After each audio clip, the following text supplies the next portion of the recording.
Okay. Jwale ha re tswela pele re tlo bua ka the nutrients, and we know that re na le the essential nutrients leng tsa letse mmele wa hao sa kgoneng hore o ka iketsetsa tsona. So ya pele re tlo qala ka yona ke protein, ile yona e bohlokwa haholo. Lebaka le etsa hore re qale ka yona ke hobane protein ke enngwe ya matswai kapa di nutrients tse mmele wa hao o di hlokang, hobane ke yone e hahang sele enngwe le enngwe mmeleng wa hao e hauwe ka protein.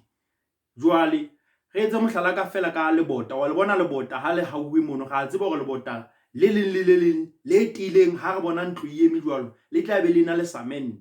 Jwale ke mosebetsi wa protein mmeleng wa hao, ke yone e tlobe e haile mmele wa hao kaofela, mme wa e hloka. Jwale ka letsatsi bonyane o hloka 30% kaofela ya protein o tlameha hore bo e jele. Jwale hona le mehlala e mengata ya dijo tse leng hore di na le protein, like ra tseba hona le ntho tse kang bo dinawa, hona le mabese, hona le dinama ka mefuta ya teng, hona le diregisi, di lenses, di nuts le tse ding tse ngata. Jwale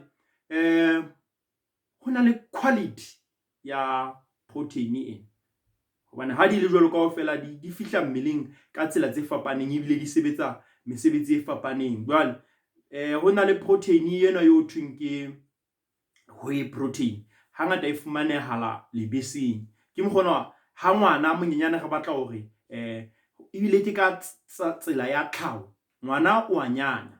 Jwale ha nyanya o fumana mofuta wa protein o thweng ke whey protein, mme yona e bonahala e kena mmeleng ka pele, e ba absorbed ka pele, mmele o e amohela ka pele, ebile o kgona ho e sebedisa, ebile e kgona ho haha mmele, ebe kgona le ho lokisa. Ke mokgona batho bana ba ikwetlisang ba di sports ba sebedisang the whey protein le yona their supplements. So nna ke bone di products tsena tsa Herbalife, and the first one e ka ba on the personalized protein powder, e leng yona e tlo kgona ho thusa ho fa that supplement eno ya the whey protein. The other one ke the rebuild strength.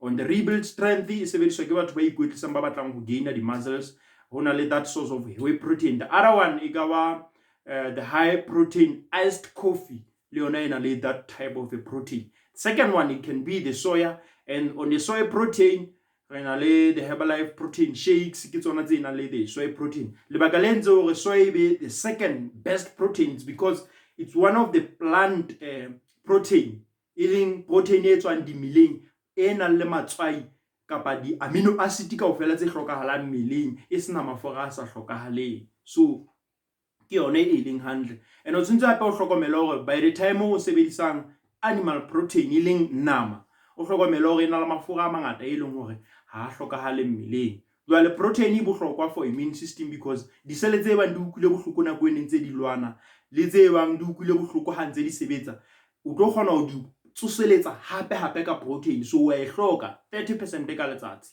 So goodbye everyone.